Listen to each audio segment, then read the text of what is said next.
Hi friends, Indian technical training centre में आपका स्वागत है।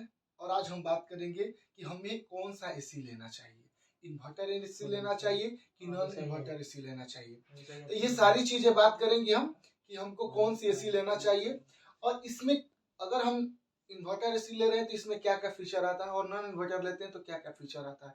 अगर इसका क्या कॉस्ट सेम ही होता है, क्या इसका जो प्राइस होती है वो सेम ही होता है, ये सारी चीजें बात करेंगे। और क्या इसकी जो मेंटेनेंस होती है वो कैसा होता है, इसमें वारंटी कैसा होता है, इन्वायरमेंट क्या होता है, सारा चीजें इसमें कवर करेंगे इस वीडियो में। और चलिए स्टार्ट करते हैं। सबसे पहले बात करेंगे इसकी, तो सबसे पहले बात करें टेक्नोलॉजी की। तो देखिए, अगर हम बात कर लें कि इन्वर्टर एसी की और नॉन इन्वर्टर की, तो सबसे पहले बात करते हैं नॉर्मल एसी की, जो नॉन इन्वर्टर एसी होती है। तो अगर नॉन इन्वर्टर एसी के बारे में बात करें तो इसका टेक्नोलॉजी कोई खास नहीं है, जो पहले था आज भी वही है। तो इसमें टेक्नोलॉजी में कोई खास, मुझे नहीं लग रहा है कि कोई खास अंतर आया है और ना इस पर कोई काम बेहतर हो पाया है। पहले भी देखिए, आज के भी कंपनी जो है उसमें R22 गैस यूज कर रहा है, जो कि मना हो चुका है। फिर भी बहुत सारे ऐसी कंपनी जिसमें R22 की गैस यूज कर रहा है। और रही बात, जो सारी चीजें थी पहले वाली वही आज भी है, तो इसमें कोई खास चेंज मुझे नहीं लग रहा है। लेकिन अगर बात कर ले कि इन्वर्टर एसी में, तो इसमें बहुत सारा फीचर आया है। अगर बात करें अभी की, तो पहले की अपेक्षा जब आया था इन्वर्टर एसी, पहली बात कि मैं बता दूं कि इन्वर्टर एसी का मतलब ये नहीं होता कि इन्वर्टर पर चलता है, ऐसा कुछ नहीं सोचिएगा कि इन्वर्टर पर चलता है, ऐसा कुछ नहीं।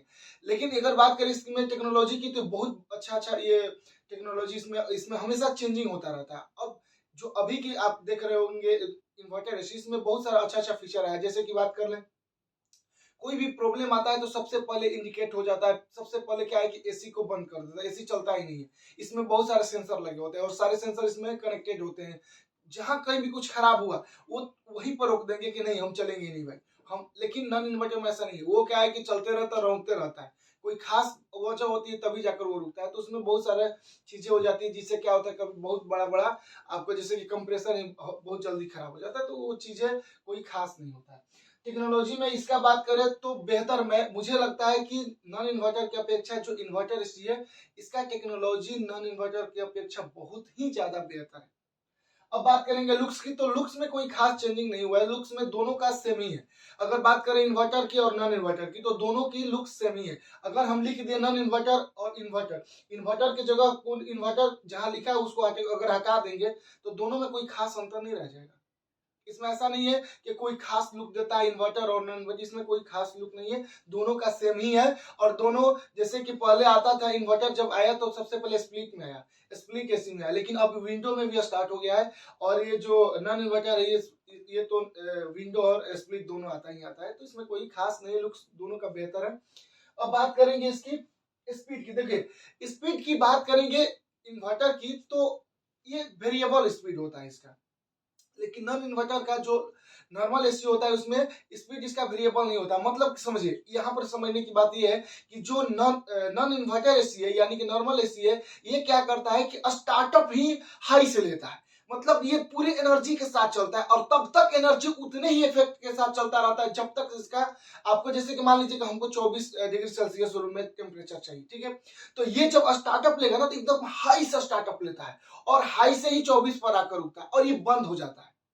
बंद का मतलब ये अब छोड़ देता है साथ आपका, और ये फिर जाकर 2 डिग्री प्लस जाएगा, इसका टेम्परेचर 3 डिग्री प्लस जाएगा, तब जाकर ये फिर स्टार्ट होता है। मैंने कटअप होता रहता है, up down up down up down, ये हमेशा होता रहता है। लेकिन यही चले जाइए इन्वर्टर एसी में, इसमें खास फीचर ये दिया है कि ये वेरिएबल स्पीड होता है। स्पीड का मतलब अगर हमको 24 डिग्री चाहिए रूम में, तो ये 24 डिग्री तो कर देता है, लेकिन 24 के बाद ये बंद नहीं होता है। अब ये टेम्परेचर को मेंटेन करता है। इसका स्पीड जो होता है उस हिसाब से, उस टेम्परेचर के हिसाब से चलता रहता है।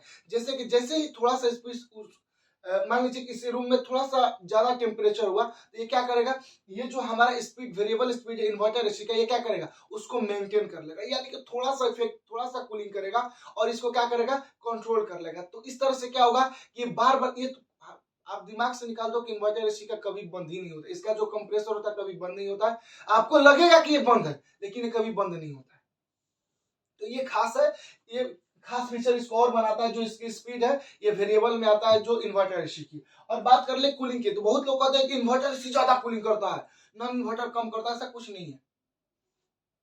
ऐसा कुछ नहीं है कि इन्वर्टर ज्यादा कूलिंग करता है, नॉन इन्वर्टर ज्यादा कूलिंग नहीं करता है। मैं आपको बता दूं इन्वर्टर एसी और नॉन इन्वर्टर में क्यों आपको लगता है कि कूलिंग ज्यादा करता है और ये क्यों नहीं करता है।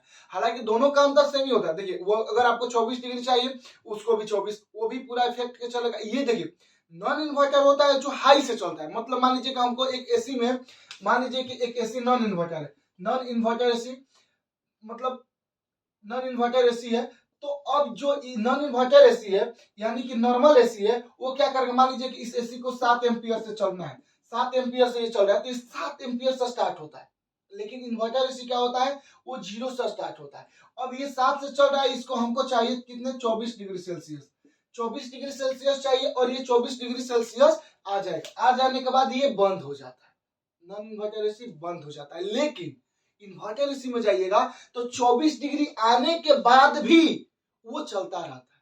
चलता रहता है का मतलब कि ये नहीं है कि वो उसको पूरा कूलिंग करता रहता है, नहीं, वो चलता रहने का मतलब कि अब वो क्या करेगा कि जैसे ही टेम्परेचर आपके रूम में बढ़ेगा, ये क्या करेगा, उस टेम्परेचर को कैच करके उसको क्या करेगा, कूलिंग में परिवर्तित कर देगा। इस तरह से आपको लगेगा अरे यार मेरा रूम तो 24 घंटा कूलिंग है, हमेशा कूल है, और ये तो बंद हो जा रहा है, तो अब इसमें 24 डिग्री चाहिए, ये तो 26 डिग्री हो जाता है, यानी कि टेम्परेचर उसमें बढ़ने लगता है।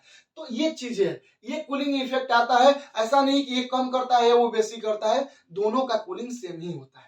इसके बाद बात कर ले इसकी मेंटेनेंस की। तो देखिए मेंटेनेंस की बात करेंगे तो नॉर्मल के अपेक्षा इन्वर्टर का ज्यादा मेंटेनेंस है। लेकिन एक और बात बता दे, इसके साथ साथ आपको समझना होगा इस बात को कि क्या है, नॉर्मल का जो एसी होता है ना, वो जल्दी ही खराब हो जाता है, उसकी जो कंपनी बहुत कम वारंटी देती है। हालांकि जबकि इन्वर्टर एसी जो होता है उसकी वारंटी बहुत ज्यादा दिन तक दी जाती है। जैसे कि उसकी कंप्रेसर की बात कर ले तो उसकी कंप्रेसर का 10 साल का वारंटी दी जाती है इन्वर्टर एसी का। नॉन इन्वर्टर एसी का मात्र 2 से 5 साल की दी जाती है। और एक बात बता दें, कभी ये बहुत जल्दी खराब नहीं होता, इन्वर्टर एसी खराब जल्दी नहीं होता है, लेकिन नॉन इन्वर्टर एसी का फीचर आप देखेंगे कि बहुत जल्दी जल्दी ये क्या हो जाता है, ये खराब होने लगता है।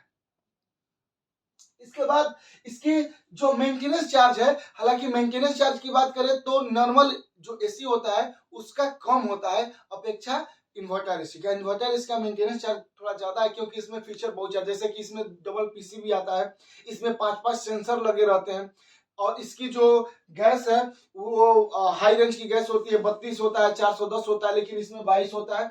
इसमें भी 32 होते हैं, 410 होते हैं, लेकिन कोई ज्यादा 32-410 नहीं होते हैं नॉर्मल एसी में। तो ये बात कर लें इसके मेंटेनेंस की, तो मेंटेनेंस में तो बाजी मार जाएगा कि इन्वर्टर वाला ज्यादा मेंटेनेंस इसका होता है, मतलब ज्यादा खर्चा आता है। मेंटेनेंस की बात करें तो ज्यादा खर्चा इसका आता है और ये नॉन इन्वर्टर की अपेक्षा। अब बात करेंगे इसकी पावर कंजप्शन। देखिए अब बात करेंगे इसकी मेन पॉइंट की, क्योंकि हमको कौन सा एसी लेना चाहिए।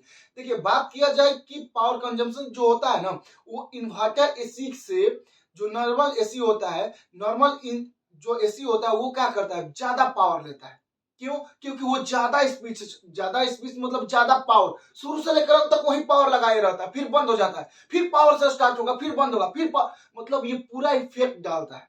लेकिन नॉर्मल जो इन्वर्टर एसी होता है ये इफेक्ट नहीं डालता। ये एक बार स्टार्ट हुआ, अब ये क्या करेगा, ये चलता रहेगा, चलता रहेगा। तो आपको एक यहीं पर आपको कहानी सुनाते हैं, इसी कहानी से आपको समझ में आ जाना चाहिए कि हमको एसी कौन सा लेना चाहिए, इन्वर्टर लेना चाहिए कि नॉन इन्वर्टर लेना चाहिए। देखिए अगर आप गाड़ी खरीदने जाते हैं तो दो चीज आपको ध्यान में आता है कि हमको लॉन्ग रूट में जाना है या स्मॉल में जाना है। मतलब हमको एक छोटा मोटा शहर को बाजार सब्जी लेने के लिए गाड़ी खरीदनी है कि हमको लॉन्ग रूट के लिए चाहिए, लॉन्ग ड्राइव के लिए चाहिए, तो आपको हमेशा याद रखना होगा लॉन्ग ड्राइव पर जाने का मतलब यह है कि जो गाड़ी लगातार चले, बिना ब्रेक मारे, बिना क्लच पकड़े एकदम चल रही है तो चल रही है, तो उसमें आप देखिएगा कि ना ब्रेक मारिएगा ना क्लच मारिएगा तो क्या होगा, कोई दिक्कत नहीं होगा, लगातार चल रही, कोई उस गाड़ी में दिक्कत ही नहीं। लेकिन अब लगातार ब्रेक मारिएगा, फिर चालू कीजिए, फिर ब्रेक मारिएगा, क्लच मारिएगा, तो यहाँ पर क्लच प्लेट जलने की बहुत चांसेस होती है। तो कहने का मतलब ये है कि इन्वर्टर जो एसी होता है एक लॉन्ग रूट के लिए, लॉन्ग ड्राइव के लिए। मतलब अगर आप अपने घर में आप चाहते हैं कि 8 घंटा से प्लस एसी चलाएं, अगर आप चाहते हैं कि हमारा घर में एसी लगातार चलते रहे, तो आपके लिए मैं सजेस्ट करूंगा कि आप इन्वर्टर एसी लें। और आप चाहते हो कि नहीं हमको 2 घंटा 3 घंटा एसी चलाना, मुझे कोई ज्यादा चाहिए नहीं, तो आपके लिए मैं सजेस्ट करूंगा कि आप नॉन इन्वर्टर एसी लें, क्योंकि ज्यादा बिजली, ऐसा भी नहीं है कि ये बिजली बिल इतना आ जाएगा, ये बिजली बिल इतना आ जाएगा कि दोनों में इतना डिफरेंट हो जाए, ऐसा कुछ नहीं है। लेकिन मैं कहूंगा इसलिए क्योंकि आप ये कहानी से समझ गए होंगे कि ये ज्यादा देर तक है कि क्योंकि लगातार चलता रहेगा तो बिजली कंजप्शन इसका बहुत ही क्या आएगा, कम आता है अपेक्षा नॉन इन्वर्टर। नॉन इन्वर्टर का इसलिए ज्यादा आता है क्योंकि बहुत जल्दी बंद चालू बंद चालू बंद चालू होता रहता है, और जब बंद चालू कोई भी चीज होगी तो पूरा एनर्जी के साथ स्टार्ट होता है और जल्दी ही छोड़ता है। इसकी बात कर लें वारंटी की, तो मैंने बताया कि इसकी वारंटी बहुत ज्यादा होती है इन्वर्टर एसी की नॉन इन्वर्टर की अपेक्षा। और बात कर लें इन्वायरमेंट, देखिए अगर हम बात कर लेते हैं कि कौन सा एसी हमारे लिए, जैसे कि मान लीजिए कि हम पर्यावरण से जुड़े हुए हैं, इन्वायरमेंट से हम जुड़े हुए हैं, तो इस इन्वायरमेंट पर हमको कौन सा ऐसा क्या करना चाहिए कि हमारे इन्वायरमेंट के लिए हम ऐसा कुछ नहीं करें कि हमारा इन्वायरमेंट हमसे इफेक्ट करे, हमारे कुछ ऐसा प्रभाव डाल दे कि हमारा इन्वायरमेंट हमारा खराब हो जाए। जैसे कि अभी आप जानते भी हैं कि रोक लग गया है R22 गैस, रेफ्रिजरेंट R22 है उस पर रोक लगा दिया गया है। क्यों? क्योंकि वो हमारा ओजोन परत के लिए हानिकारक है। तो उसके लिए R32 और R410 गैस का रिक्वायरमेंट की गई है कि R32 और 410, इसीलिए इन्वर्टर एसी जो है इसमें R32 और 410 ही आते हैं गैस। लेकिन नॉर्मल एसी में अभी भी बहुत सारी ऐसी कंपनियां हैं जो 22 नंबर गैस डाल रही है, जो कि पूरी तरह से रोक लगा दिया गया है। तो मैं अगर आपको यही सजेस्ट करूंगा, अगर आप भी चाहते हैं कि हम कौन सा एसी लें, आप भी जानना चाहते हैं इस वीडियो में कि आखिर हम कौन सा एसी लें, तो मैं यही आपको सजेस्ट करूंगा कि अगर आप चाहते हो लॉन्ग ड्राइव के लिए, मतलब आप चाहते हो कि लॉन्ग टाइम के लिए हम एसी चलाएं, तो आप इन्वर्टर एसी में जाओ। अगर आप चाहते हो कि नहीं हमको 2 घंटा 3 घंटा के लिए चाहिए, तो आप नॉर्मल एसी में जाओ, नॉन इन्वर्टर में जाओ। तो इस वीडियो से आई होप कि आपको कुछ जानकारी अच्छी मिली होगी, और अगर आपको वीडियो अच्छी लगे तो प्लीज इस वीडियो को लाइक करें, सब्सक्राइब करें, शेयर करें। बस इस वीडियो में इतना ही, अगले वीडियो में जल्द मिलते हैं। जय हिंद।